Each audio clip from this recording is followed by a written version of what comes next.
Hello les amis, c'est Mortal G, j'espère que vous allez bien. Et bien aujourd'hui, une petite vidéo. Oh, je pense qu'elle sera un petit peu plus courte que d'habitude, mais c'est pas certain. Vous me connaissez. Voilà, enfin, une continuité, toujours dans la gamme des maîtres de l'univers. Je vous l'avais déjà dit, les maîtres de l'univers, cette année, on le vend en poupe depuis l'arrivée des maîtres de l'univers Origins, qui sont donc une version améliorée des figurines de l'époque, censées être améliorées, puisque certains s'en plaignent. Il se trouve que les maîtres de l'univers Origins sont des figurines, ni plus ni moins, qui ressemblent aux anciennes, sous le même format 5.5, mais entièrement articulées. Donc voilà. Donc étant donné que la gamme se porte bien, depuis Mega Construx, donc toujours une branche Mattel, a lancé des figurines Mega Construx que je vous ai déjà présentées. Je vous avais présenté l'aéronef, il existe le château des ombres, il existe le dinosaure, il y a le tigre de combat qui est encore ici, je vous ai présenté dans les vidéos précédentes.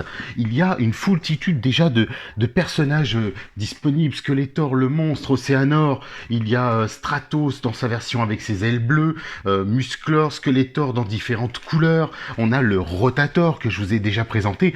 Donc foncez, franchement, c'est une gamme qui est juste merveilleuse. C'est même bluffant à quel point ils ont réussi à faire quelque chose sous cette taille-là. Alors c'est vrai que je vous ai déjà présenté dans la vidéo précédente les micro-figurines, micro-action figures des maîtres de l'univers, qui sont minuscules, qui font 3-4 cm à tout casser. Et là, on a des figurines qui sont un petit peu plus grandes. Donc on va tout de suite le voir. Attention, hop, c'est parti, on attaque. Je vous prends le Battle Armor Faker. Donc là, il fait 5 cm. Donc voilà, comme ça, on est fixé. Il fait 1 cm de plus que les autres, 1,5 cm. Donc là, les 5 nouvelles figurines sont arrivées. Donc je me suis dit, allez, bon, voilà. Je voulais les ouvrir, mais pas sans vous quand même. Regardez. Regardez ce superbe Fakor qui est arrivé. Alors donc, ils lui ont fait sa déclinaison. Vous vous souvenez qu'il y avait un double pack qui existait contre des combats contre DC Comics contre les maîtres de l'univers. Et ils avaient fait un double pack Fakor. Contre qui d'ailleurs à l'époque... je verrai, je vous remettrai peut-être la photo qui est juste à côté. Et donc, là, ils ont rendu hommage à ce double pack avec un Fakor, avec l'armure on va dire Fakor l'invincible, puisque nous avions Musclor l'invincible, Skeletor l'invincible, en anglais Battle Armor He-Man, Battle Armor Skeletor, et là, bien sûr, donc ce sera le Battle Armor Faker. Et nous l'avons donc dans la forme Classics, des maîtres de l'univers Classics. Alors pour celles et ceux qui le cherchent, vous pouvez éventuellement lui mettre la tête alternée, un peu de Terminator décharné, détruite. Donc celle-ci, elle avait été un bonus des têtes de Fakor. Et vous pourrez donc avoir un Battle Armor Fakor Classics avec la tête décharnée. Et ils viennent de nous faire Battle Armor Fakor, donc Fakor l'invincible, avec un superbe bouclier, une épée, un petit stand. Et regardez cette belle carte, donc aux couleurs des maîtres de l'univers Fakor. Toujours logo Mega Construx, super sympa. Donc voilà, on dit il y a 19 pièces. Faker, son nom anglais bien sûr. Donc 8 et plus Pro Builders. Donc voilà, au dos, on n'a rien de plus, hein. Vous voyez. Donc, je vais vous présenter donc les figurines. Je vais les ouvrir directement parce que moi, je découpe le blister proprement tout autour avec, vous vous souvenez, mon X-Acto, le scalpel. Donc, je découpe tout ça pour garder la carte qui est ici. Parce que je garde toutes les cartes, en fait. Et depuis des années et des années. Comme ça me permet de les ressortir et de les classer. Donc, je découperai ça proprement, mais là je veux au moins vous présenter chacune des figurines qui sont arrivées dans cette gamme. Donc là on a le fameux Puantor Stinkor qui est arrivé aussi. Regardez comme il est super sympa. Donc là on est dans le visage, dans le respect de l'ancien, du vintage, de la figurine des années 82, dans les années 80 donc. De la gamme Maître de l'univers 82. Donc son pistolet, son bouclier, le générique, hein, on n'a pas la version collector, donc ça c'est normal. Celui que j'ai moi dans la version 82, avec le bouclier de Musclor, mais en bleu. Donc voilà, celui-là est assez rare, même très rare. Regardez son visage, regardez les détails de la figurine. C'est plutôt bien fait, hein. Donc voilà, on va regarder ensuite. Nous avons un des personnages que beaucoup de gens adorent. Fisto. L'homme, lui-même. Le Fisto. Avec son poing, on voit qu'on peut lui mettre son épée. On va voir si c'est possible, parce que d'après ce que je vois, le poing est fermé et l'épée, elle se mettra dans la main, dans la main gauche. Mais c'est très très bien, regardez-moi ça. Donc toujours son petit socle, fisto. Et puis, on va le décortiquer tout à l'heure, on va regarder ça quand je vais les ouvrir. Mais j'apprécie vraiment les détails, ils ont fait fort, la peinture, elle est bien travaillée pour des figurines sous ce petit format. Toujours cette belle carte avec le fisto qui représentait la figurine, bien sûr. Et ça, j'aime beaucoup. Voilà, donc super sympa. Alors, très content d'avoir aussi Tila dans son armure, parce que vous aviez vu que nous avions reçu Tila. Alors attendez, je vais voir si on peut la mettre ici, parce qu'il y a le prince Adam, il y a Démonia, il y a... est-ce que je l'ai d'ailleurs? Est-ce qu'elle était sortie? Non, pas que je sache, que je dise pas, je passe pas d'impair. Non, c'était Démonia, effectivement, c'était Démonia. Donc là, je suis content, puisque Tila est présente, omniprésente, et puis ben voilà, je suis content de la voir. Tila, elle est incontournable, hein, je suis désolé, mais voilà, moi en général, j'aime bien la voir rapidement, dès le début, c'est comme ça. Donc je suis en train de regarder dans mes autres figurines, il y a eu Moussor, il y a eu bien sûr Océano. Ah, la voici, excusez-moi, autant pour moi, comme quoi j'ai la mémoire d'un poisson rouge. La voici, vous vous souvenez, elle est sortie sans son armure, c'est bien ce que il me semblait, je vous l'avais présenté, et là, ils l'ont refaite avec les bracelets dorés. Regardez, c'est super sympa. Les bracelets dorés, les bottes différentes. Donc on est vraiment dans presque une... Vous savez, la déesse verte de l'époque, c'était la version Tila en sorcière et la version Tila normale en capitaine de la garde royale. Donc on va pouvoir ajouter ça à la collection, c'est plutôt bien. Je pensais qu'ils avaient vraiment... qui n'avait rien fait, mais là en fait ils ont bien gardé la Tila de l'époque.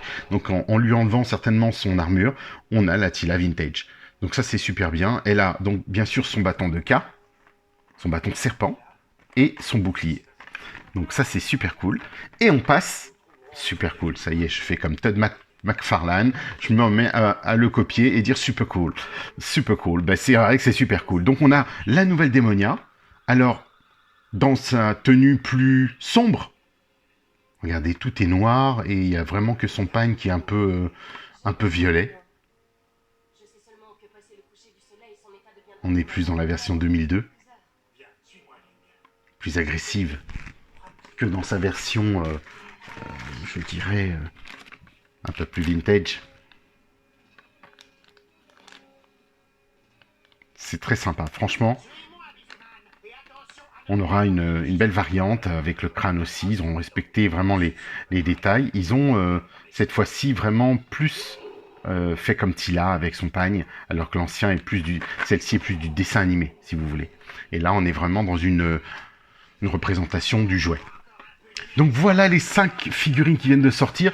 Je les ouvre et puis on regarde ça tout de suite. Allez, on perd pas plus de temps, c'est parti. Eh là, les amis, alors? Bah c'est plutôt beau, hein? Regardez ces belles figurines. Alors, on va commencer par Tila, cette fois-ci. Et non pas... D'accord, regardez. Regardez le bouclier. On est vraiment dans les détails du bouclier de Tila. C'est exactement ça. On a son bâton de K, qui ressemble vraiment aussi. Vraiment, c'est impressionnant. Quand vous voyez, je vous disais, la taille tout à l'heure, on va reprendre parce que qu'on parle bien des mêmes choses. Vous voyez, on est sur 5 cm sur Tila, 5 cm 3, 5 cm 2. Donc voilà, on est aux alentours de 5 cm, mais là, c'est son armure. Je voudrais vous montrer quelque chose. Je vais en profiter puisque je ne vais pas le faire sur les autres. C'est qu'on peut lui enlever cette armure. Regardez. C'est top. C'est notre Tila, celle qu'on connaît. Alors voilà, on va faire une petite mise au point, un peu plus claire. Des fois, elle est presque mieux que la version, je dirais, des maîtres de l'univers classics. C'est vraiment, c'est fou. Donc, si on arrive à peindre sur des figurines de cette taille-là, pourquoi est-ce qu'on ne fait pas des visages parfaits sur les grandes figurines? On a ce grand problème, nous, les passionnés des maîtres de l'univers classics. Mais voilà, donc ça c'était une petite aparté au passage, pour mettre une petite claque. Regardez, les yeux de serpent ont été faits en verre et c'est propre. La peinture est vraiment propre, elle est précise. Il y a pas d'impair. C'est vraiment super, hein. Le doré des bracelets, la maniabilité, vraiment la figurine bouge dans tous les sens, ça se démonte, ça se débloque. C'est vraiment super bien fait. Moi, je suis vraiment fan, vous le savez, hein, puisque je vous en avais déjà parlé et je suis séduit au fur et à mesure. Et pour le moment, ils ne se sont pas trompés, du moins dans les gammes de figurines qu'ils font. Regardez le point de Fisto. J'allais dire Fistos pour faire référence à un de mes cousins, que je salue au passage, Jean-Sébastien. Voilà, c'est vraiment très beau. Là, on est donc dans la représentation de Fisto du jouet, jouet 1980, dans les années 80, avec son épée violette. Là, on n'a pas une version en 2002. Il est très très beau. Vraiment, regardez le point. Alors, on suppose qu'on peut mettre quelque chose dans ses mains, le faire bouger. Il y a une petite encoche au niveau du point pour pouvoir le plier, comme ça. Et ça, c'est bien pensé. Donc franchement sympa. Toujours ce petit point au dos de l'armure qu'on a souvent. Alors peut-être qu'on peut mettre d'autres objets, placer quelque chose par la suite. Bon là, c'est pas le cas parce que moi je n'en fais rien de spécial, mais je trouve que c'est vraiment c'est étonnant. Voilà. Je préférais vous le signaler. Démonia, donc Evil Lynn. Et voici notre démonia toute noire vêtue et de violet sur son pagne. Donc après, si vous voulez faire un melting pot des deux, comme je vous le disais, regardez, on a bien l'ancienne Tila, le pagne est le même. Les bottes, c'est juste une refonte, une repeinture de la peinture en fait. Hein. Vraiment, c'est ça. Et puis, bon bah voilà, on a une tête redessinée. Mais elle est pas mal, hein, pour cette taille-là encore. Bien sûr, son bâton, cette fois-ci, c'est le grand bâton du dessin animé, et non pas le petit du jouet. Regardez, alors comme je vous le disais, il y a encore ce point ce trou dans le dos. Donc je crois savoir que c'est clair et c'est typique de Mega Construx par rapport à ce qu'ils veulent ou ce qu'il y a comme équipement dans tout ce qu'on va pouvoir faire par la suite, accrocher à droite à gauche ou faire tenir votre figurine. Donc tout à l'heure, je vous ai parlé de Fakor. Regardez, alors le bouclier, c'est le bouclier donc de Fakor, on va dire de Fakor qu'il n'a pas, mais qui lui a été fourni par la suite. Il y en a eu plein d'équipements différents, mais là c'est super sympa parce que vraiment on est fidèle. Regardez bien ses yeux. Vous avez vu? On dirait un Hulk en colère. Il a des yeux rouges. Très sympa. Ah! Eh bien écoutez, on va le faire en direct. Je vais lui enlever la tête et l'armure pour voir s'ils sont allés jusqu'au bout. On va voir si je peux retirer cette armure. Normalement, oui, bien sûr. C'est fait pour. Et on va voir s'ils sont allés jusqu'au bout de notre Fakor. Alors, attendez. Ah, voilà, oui, c'est vrai que ça se clip dans le dos. C'est parce qu'il y a une attache certainement dans le dos. Ouh, bah dis donc, c'est plutôt dur. Alors, est-ce que c'est parce que ça passe par l'arrière? Eh ben, dis donc, regardez. Alors là, chapeau. Chapeau. Moi, je dis, vraiment, bravo. Méga Construct, vous y avez pensé, puis j'ai pensé à le regarder, mais là, c'est fort. Et vous voyez, ça semble pas être un autocollant, c'est vraiment imprimé, directement à même le corps. Regardez la qualité du dessin. Non mais alors là, bravo. Waouh, je suis bluffé. Vraiment, je suis bluffé. C'est super qu'il l'ait fait. C'est pas obligé, voilà, tout simplement, c'est pas obligé. Il se dit surtout sous ces formats, sous cette taille. Mais alors là, je suis bluffé, bravo. Il faut dire, faut rendre à César ce qui appartient à César quand il faut, et puis il faut le dire aussi quand c'est bien. Alors c'est vrai qu'on est souvent à se plaindre quand c'est pas bien. Et là, moi, écoutez, franchement, je suis pas déçu. Les méga constructs sont vraiment très très beaux. C'est une belle gamme, bien articulée.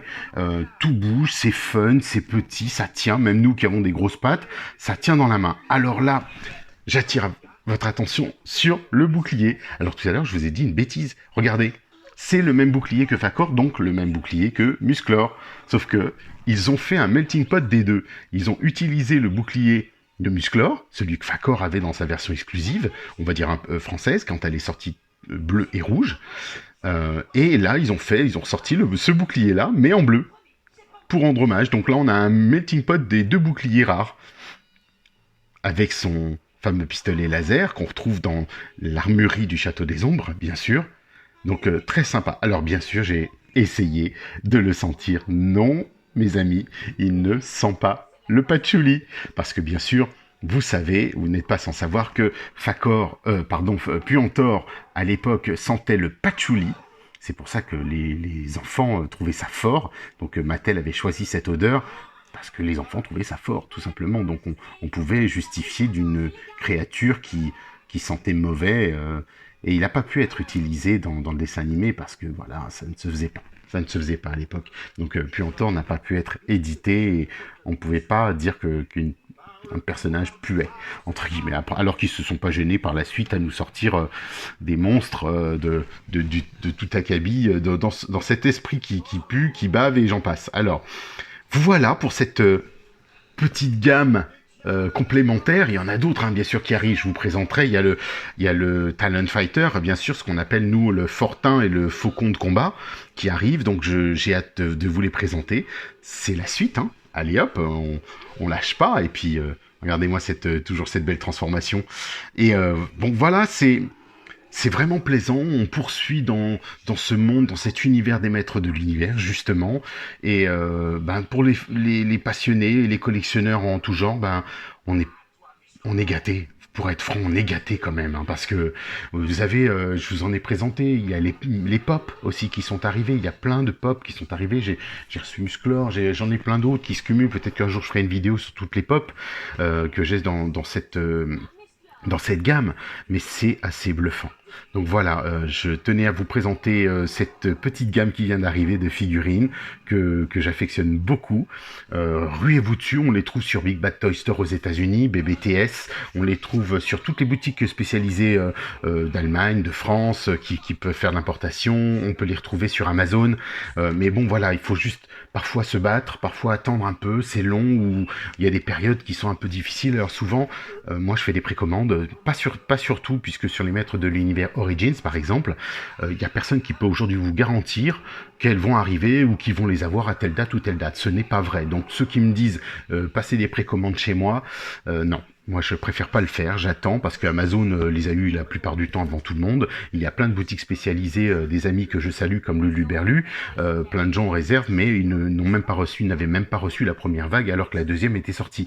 Donc c'est pas de leur faute, hein, c'est juste le côté chaotique, je dirais, de la diffusion par Mattel Europe ou États-Unis, peu importe, puisque les Américains n'ont pas reçu les maîtres de l'univers Origins dans la vague 2, alors que nous, on avait reçu la vague 2 avant la vague 1, ou quasiment en même temps.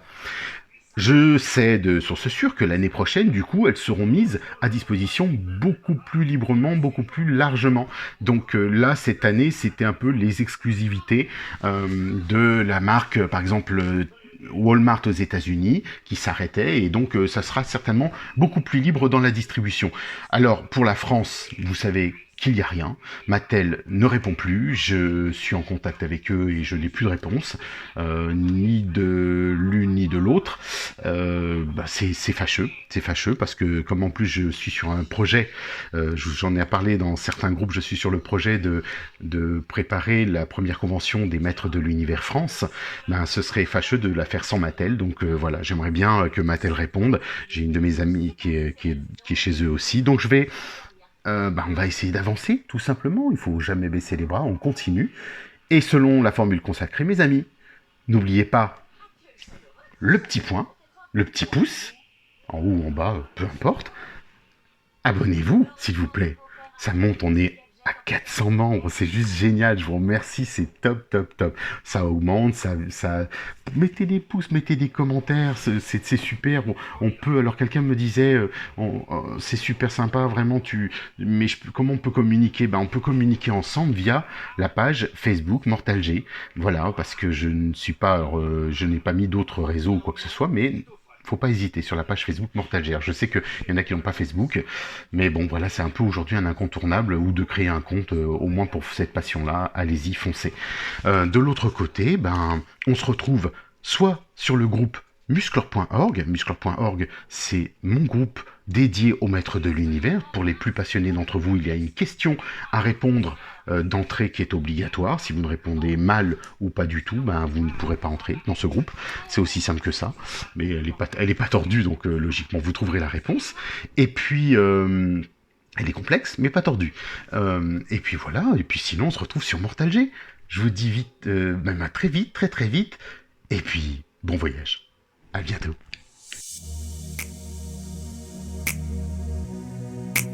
Baby, baby, please.